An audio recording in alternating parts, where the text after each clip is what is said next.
내일의 행복을 여는 오늘이라는 제목으로 말씀을 드리겠습니다.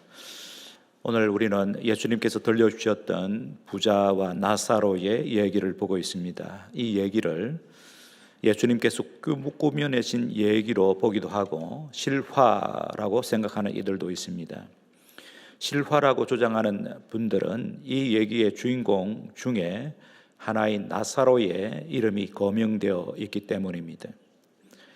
실화라고 주장하는 분들은 대체로 이 얘기를 천국과 지옥의 실상을 증거하는 본문으로 삼습니다. 성경은 인생 사후에 하나님의 공정한 심판이 있음을 여러 곳에서 말씀합니다.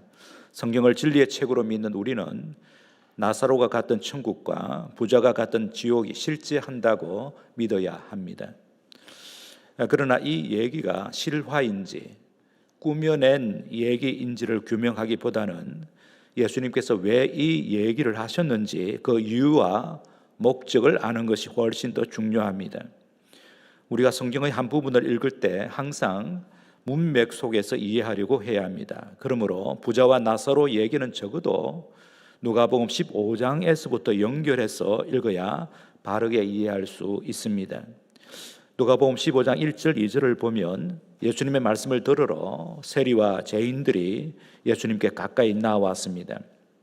이것을 지켜보았던 바리새인들과 서기관들이 예수님을 비방했습니다. 예수님께서 죄인들과 가까이 지내실 뿐 아니라 그들을 영접하여 식사까지 하는 것을 보고는 비위에 몹시 거슬렸습니다.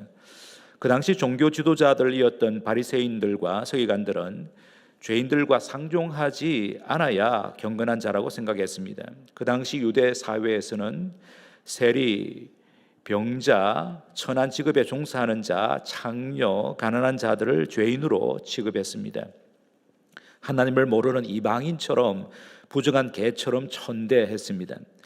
이러한 상황 속에서 예수님은 스스로를 경건하다고 생각하는 바리새인들과 서기관들에게 여러 가지 비유를 들어 말씀하셨습니다. 이것이 15장에 기록된 세 가지 비유, 즉 이런 것을 찾는 비유입니다. 잃었던 한 마리 양을 기어코 찾아오는 목자의 비유, 잃었던 은전 한 개를 기어코 찾아내는 여인의 비유, 집 나간 아들들이 돌아오기를 기다리며 대문 밖에서 서성거리고 있는 아버지의 비유입니다. 이 세 비유가 동일하게 강조하는 것은 하나님의 관심이 죄인 하나를 찾는 데 있다는 것입니다. 죄인 하나가 회개하고 돌아올 때에 하나님은 최고로 기뻐하신다는 것입니다. 예수님께서 이 땅에 오신 궁극적인 목적도 바로 거기에 있다고 말씀하신 것입니다. 이어지는 비유는 불의한 청지기 비유입니다. 16장 1절에서 13절까지입니다. 여기에서도 예수님께서 강조하신 것은 죄인들을 멀리할 것이 아니라 오히려 그들의 친구가 되어 선한 길로 인도하는 자가 참 빛의 자녀요 충성된 청지기라는 것입니다. 죄인들을 친구로 삼기 위해 너희의 재물을 선용하라. 너희의 재물이 아까워서 그 재물을 손에 움켜잡고 있으면 너희의 경건은 가짜다라고 예수님께서 말씀하신 것입니다. 이 얘기를 엿들은 바리새인들이 예수님을 비웃었습니다. 이유는 그들이 돈을 좋아했기 때문이라고 16장 14절에 밝히고 있습니다. 바리새인들의 논리는 이러했습니다. 하나님께서 경건한 자들, 즉 율법과 선지자들을 따르는 자들에게 복을 주시는데 자기들이 바로 그런 자라는 것입니다. 그래서 자기들이 하나님의 복을 받아 부자가 된 것은 당연하다라고 생각했습니다. 여기 율법과 선지자는 구약 성경을 일컫습니다. 바리새인들과 서기관들은 성경 박사들이었습니다. 특히 바리새인들은 자신들이 성경 말씀을 가장 잘 지키며 살고 있다고 자신만만하게 생각했습니다. 이 바리새인들은 제사장들처럼 백성들의 헌금으로 살아가는 자들이 아니었습니다. 자기 직업을 갖고 일하면서 회당 일에도 적극적으로 참여하여 봉사하는 평신도 지도자들이었습니다. 그러면서도 제사장들보다 더 열심히 성경을 공부하여 백성을 가르쳤습니다. 헌금 생활도 철저했습니다. 기도와 구제와 금식 등 경건 생활에 본을 보이려고 최선을 다했습니다. 직장에서도 자기 일에 충실했습니다. 그래서 바리새인 중에는 부자가 많았습니다. 이런 상황 속에서 그들은 자기들의 현세적 성공을 하나님께서 인정해 주신 경건의 열매라고 확신했습니다. 그러니 그들은 아주 당당했습니다. 대신에 가난하고 병들고 소외된 자들은 하나님의 말씀대로 살지 않았기 때문에 하나님으로부터 저주를 받은 것으로 여기며 그들을 멸시했습니다. 그러므로 그러한 죄인들과 상종하지 않는 것이 경건한 자의 마땅한 도리라고 생각했습니다. 그러나 이러한 바리새인들의 견해는 율법을 올바르게 이해한 것이 아니었습니다. 율법의 참 정신은 하나님 사랑과 이웃 사랑입니다. 신약의 복음도 마찬가지입니다. 하나님의 자녀들은 사랑의 삶을 사는 것이 당연하다는 것입니다. 다르게 표현하면 구원받은 확실한 증거가 사랑의 실천이라는 것입니다. 이것이 기독교 진리의 기초입니다. 구원받은 하나님의 자녀는 하나님의 사랑을 반영할 수 없다는 것입니다. 반영할 수밖에 없다는 것입니다. 사도 바울도 갈라디아에서 같은 말씀을 하셨습니다. 갈라디아서 5장 6절입니다. 그리스도 예수 안에서는 할례나 무할례나 효력이 없어되 사랑으로서 역사하는 믿음뿐이니라. 구원받은 사람, 성령의 사람이라는 증거가 사랑의 실천이라는 것이 갈라디아서의 결론입니다. 그 이유는 구원의 유일한 조건인 믿음이 항상 사랑으로 역사하기 때문입니다. 야고보서에서도 동일하게 말씀하죠. 참 믿음은 행동하는 믿음, 실천하는 믿음입니다. 즉 사랑을 생산하는 믿음만이 참 믿음입니다. 그러므로 사랑을 실천하는 자만이 경건한 자입니다. 적어도 자신의 사랑 없음과 사랑의 결핍을 회개하는 자가 우리 주님께서 인정하시는 경건한 자라고 할 수 있겠습니다. 그러나 바리새인들은 착각하고 있었습니다. 자기들보다 하나님과 이웃을 더 사랑하는 자는 없다고 생각했지만 실제로는 하나님과 이웃보다 자기를 더 사랑하는 자들이었습니다. 그들의 헌금 생활과 안식일 준수와 구제와 금식의 목적이 하나님을 사랑하고 이웃을 사랑하는 것에 있지 않았습니다. 자기들의 현세적인 안녕과 자랑이 주 목적이었습니다. 더 나쁜 것은 자기들의 생각을 정당화하기 위해 구약 성경의 율법들을 자기 마음대로 해석했습니다. 누가복음 16장 18절에서는 예수님께서 지적하신 대로 바리새인들은 이혼도 마음대로 했습니다. 연약한 아내를 멸시하고 부끄럽게 했습니다. 하나님의 창조 질서를 깨트리고 사랑의 계명을 무시했습니다. 이런 배경 하에서 예수님께서 부자와 나사로 얘기를 하신 것입니다. 이 얘기를 하신 다음에 누가복음 17장 1절 2절에서 지극히 작은 자 하나를 없인 여기는 것이 얼마나 무서운 범죄인지를 강조하셨습니다.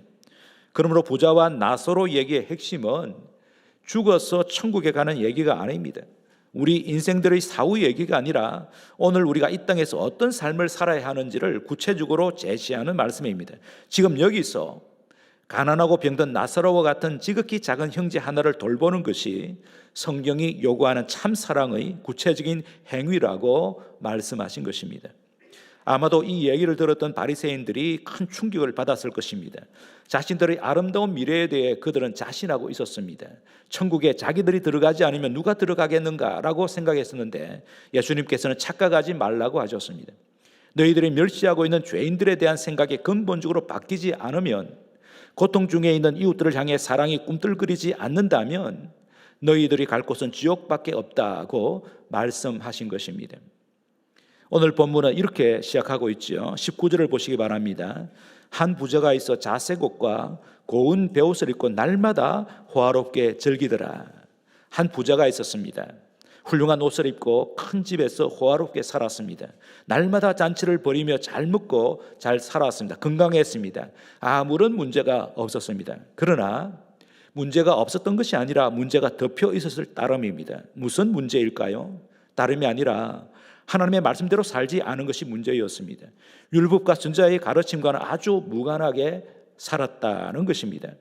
오늘 본문의 중심 단어는 모세와 선지자입니다. 29절과 31절에 나와 있고 앞문맥에서 16절에서도 이것을 율법과 선지자라고 말씀하고 있습니다. 사도 바울은 로마서에서 하나님께서 우리에게 율법을 주신 1차적인 목적이 우리의 죄를 드러내기 위함이라고 말씀합니다. 율법이 아니고는 죄의 인식이 거의 불가능할 정도로 우리의 양심이 무뎌졌기 때문에 하나님께서 우리에게 율법을 주셨습니다. 죄인이 죄인인 줄 모르는 것보다 더 큰 죄는 없습니다. 그래서 하나님께서 우리의 죄를 분명하게 드러내기 위하여 율법을 주셨습니다. 율법은 마치 거울과 같아서 율법을 들여다보면 우리의 죄가 분명하게 드러나 보입니다. 그러므로 율법으로 인해 우리의 죄가 드러나는 것, 하나님의 큰 은혜입니다. 하나님은 우리의 실상을 깨닫게 하시려고 은혜의 선물로 율법을 우리에게 주셨습니다.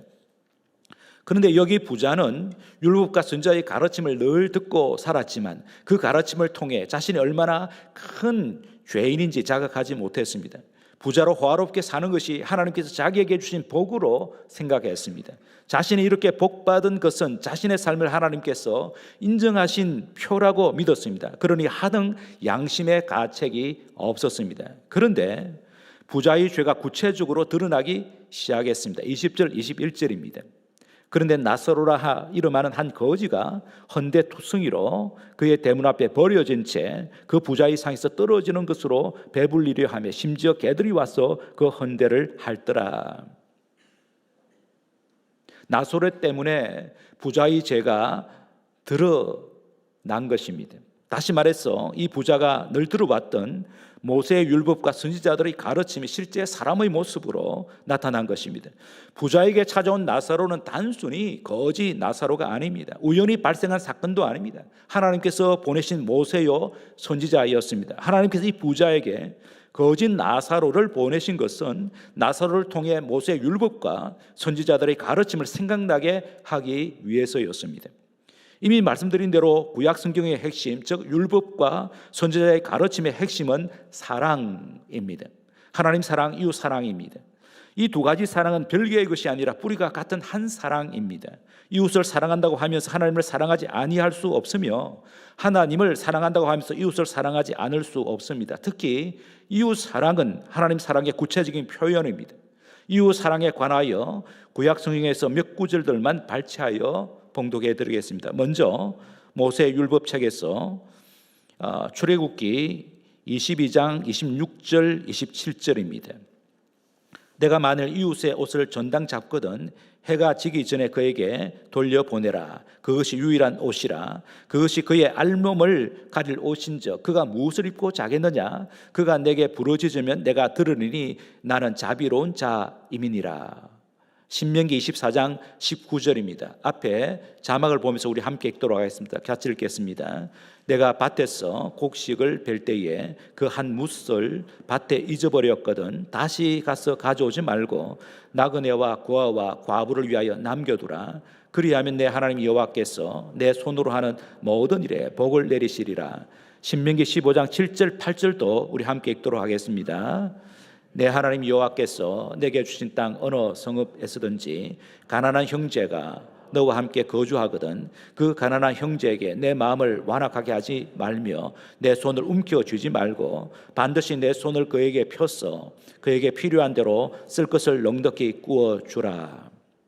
구약의 선지자들도 같은 정신으로 백성들을 가르쳤는데 선지자들의 임무는 하나님께서 모세에게 주신 율법을 자기 시대의 상황에 맞추어 재해석하고 전달하는 일이었습니다. 예언서 가운데서도 이웃 사랑의 실천에 관하여 한 구절만 보겠습니다. 이사야서 1장 16절 17절입니다. 앞에 자막을 보면서 함께 읽도록 하겠습니다. 너희는 스스로 씻으며 스스로 깨끗하게 하여 내 목전에서 너희 악한 행실을 버리며 행악을 거치고 선행을 배우며 정의를 구하며 학대받는 자를 도와주며 고아를 위하여 신원하며 가부를 위하여 변호하라 하셨느니라. 그런데 오늘의 얘기는 부자가 나사로를 보면서 나사로를 통해 호소하는 모세와 선지자의 외침을 듣지 못했다는 것입니다. 이 부자는 나사로를 하나님의 저주를 받은 부정한 죄인으로 보았지 하나님 사랑의 대상으로 보지 못했습니다. 더욱이 하나님께서 부자에게 그의 삶을 돌이킬 수 있도록 은혜의 기회를 주신 것도 몰랐습니다. 그것도 하루가 아니라 거지 나사로가 대문 앞에 누워 있었던 여러 날 동안 하나님은 기다렸습니다. 그때 부자는 모세와 선지자의 가르침을 깨닫고 나사로에게 선을 베풀었어야 했습니다.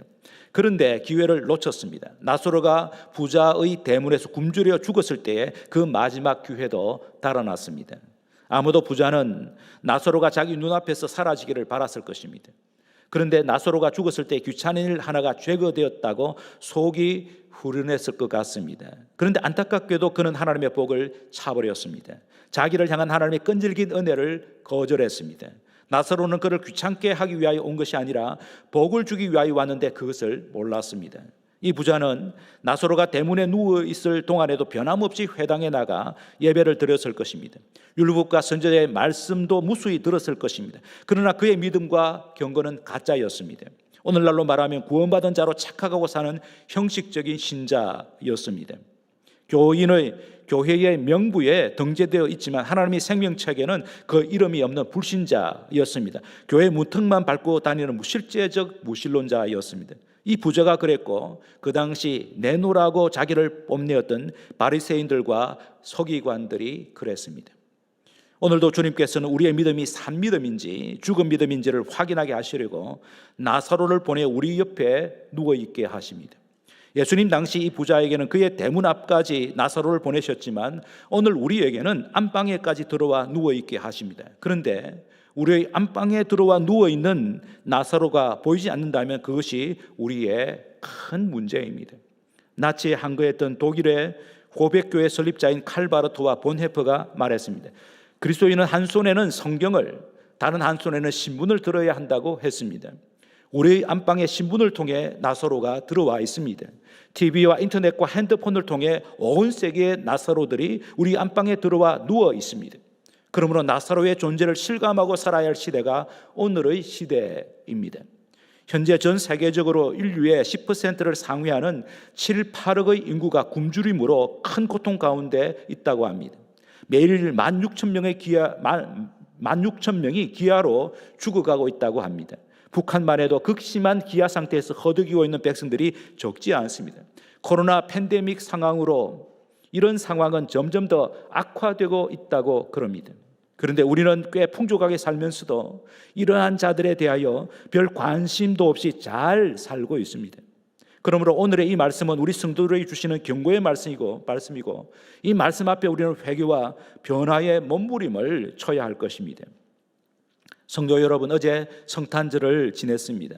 지난 4-5주간 대강절을 보내면서 우리는 예수님께서 왜 이 세상에 오셨는지, 그리고 왜 이 세상을 떠나서 하늘로 가셨는지를 반복하여 생각했습니다.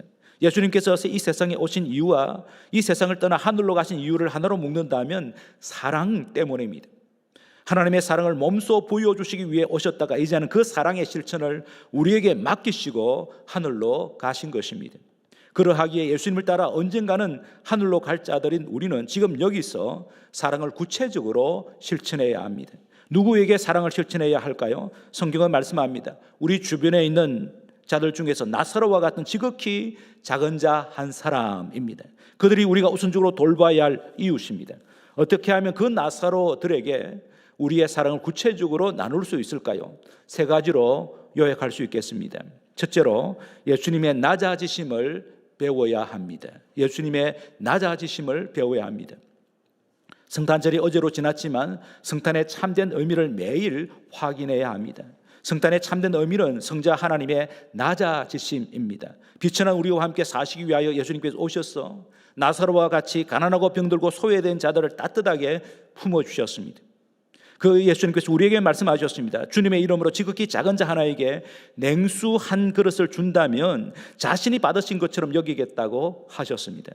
나사로 같은 지극히 작은 자 하나를 귀하게 보고 영접하는 자가 예수님의 참된 제자요, 그런 성도들이 많은 교회가 건강한 교회입니다.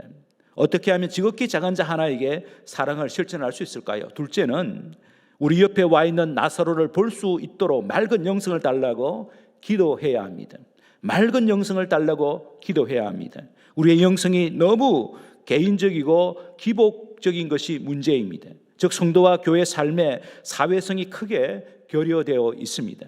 물론 우리의 마음이 평안하고 육신도 건강하고 자녀들이 잘 되고 직장과 사업이 형통하기를 기도하는 건 나쁘지 않습니다. 우리가 연약하기 때문에 어쩔 수 없이 그 같은 기도를 하지 않을 수 없습니다. 그러나 올바른 영성은 나 자신에게로 몰입하는 것이 아니라 위를 향하고 밖으로 향합니다. 위로는 하나님을 향하고 밖으로는 이웃을 향해 나아가는 것이 영성의 올바른 방향입니다. 결국 올바른 영성은 사랑의 실천을 위한 몸부림으로 나타나는 것이죠. 오늘의 본문을 보면 이 부자에게 5 형제가 있었습니다. 27절, 28절에 나와 있습니다. 그 5 형제들이 형처럼 똑같은 삶을 살고 있었습니다. 그래서 지옥에 간 형이 애가 타서 건너편 천국에 있는 아브라함에게 간청합니다. 아브라함의 품에 안겨 안식하고 있는 나사로를 동생들에게 내려보내어서 자기가 고통하고 있는 지옥에 동생들이 오지 않게 해달라고 간청했습니다. 그때 아브라함은 그 청을 단호하게 거절하면서 이렇게 말씀하고 있죠. 29절입니다. 그들에게 모세와 선지자들이 있으니 그들에게 들을지니라. 그들에게 모세와 선지자들이 있으니 그들에게 들을지니라고 말씀했습니다. 5 형제들에게도 그들의 참 믿음을 증가할 기회가 이미 주어져 있다는 것입니다. 그들에게도 모세와 선지자의 외침을 듣게 하려고 하나님께서 제2, 제3의 나사로를 보내셔서 그들 주위에 있게 하셨다는 뜻입니다. 오늘 우리에게도 마찬가지입니다. 하나님께서 우리를 복음에 합당한 삶으로 인도하시려고 여러 모양의 나사로들을 우리 주위에 이미 보내주셨습니다. 각 개인에 따라 그 나사로는 다를 것입니다. 그러나 분명히 나사로가 우리 곁에 와 있습니다. 그런데 우리가 보지 못하고 있다면 우리의 영안이 흐려 있기 때문입니다. 그러므로 기도해야 합니다. 주님, 우리의 영안을 밝히셔서 나사로를 보게 하소서. 그 나사로를 사랑으로 끌어안게 하소서. 기도해야 합니다. 우리가 나사로들에게 주어야 할 것이 꼭 돈이나 음식만이 아닙니다. 우리가 받은 은사가 각기 다양하기 때문에 우리가 받은 은사를 나누면 되는 것이죠. 그럴 때에 주님께서 정말 우리를 보고 흐뭇해 하실 것입니다. 우리의 존재 목적은 축복의 통로, 축복의 전달자입니다. 교회적으로만 아니라 개인이나 가정에서도 주변을 잘 살펴서 사랑을 실천하는 일에 최선을 다해야 할 것입니다. 어떻게 하면 지극히 작은 자 하나에게 사랑을 실천할 수 있을까요? 마지막 셋째는 우리의 사치스러운 삶, 이기적인 삶을 부끄럽게 생각하고 회개해야 합니다. 회개해야 합니다. 누가 참된 행복을 누리는 사람일까요? 예수님처럼 초대교회 성도들처럼 사랑의 삶을 살고자 자신의 전부를 던질 때에 참된 행복을 누립니다. 그러려면 뼈를 깎는 자기 전공과 훈련이 동반되어야 합니다. 그런데 자기 전공과 훈련의 기초가 바로 회개입니다. 하나님의 말씀에 거울에 비추어서 진실한 마음으로 회개할 때에 이웃 사랑을 향해 우리의 몸과 마음이 조금씩 움직여져 갈 것입니다. 금주에 우리는 한 해를 마감하고 새해를 맞습니다. 어떻게 한 해를 마감하고 어떻게 새해를 맞이해야 할까요? 우리가 주님의 사랑을 본받아 우리 주변에 있는 지극히 작은 자 하나에게 다가간다면 그 즉시 거기에 천국이 활짝 열리는 것을 보게 될 것입니다. 그래서 오늘이 정말 중요합니다. 오늘이야말로 내일의 행복을 여는 정말 소중한 날입니다. 우리가 오늘을 살아야 할 가장 중요한 이유는 사랑 때문입니다.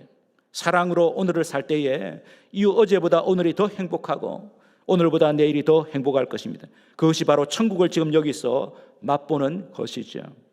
우리가 주님 앞에 섰을 때에 우리 주님은 한 가지를 찾으실 것입니다. 그 한 가지가 바로 사랑의 흔적, 사랑의 열매입니다. 사랑의 실천을 통해서 행복을 누리고 나눈 연말연시가 되기를 주님의 이름으로 축복합니다. 말씀을 생각하시면서 우리 함께 기도하겠습니다. 하나님의 사랑을 받고 여기까지 왔습니다. 그 놀라운 사랑을 받았는데 우리에게 이 사랑을 나누어 주도록 다시 한번 우리의 영안을 깨워주시고 회개하고 결단하게 하여 주시옵소서. 이렇게 서로를 축복하면서 함께 기도하겠습니다.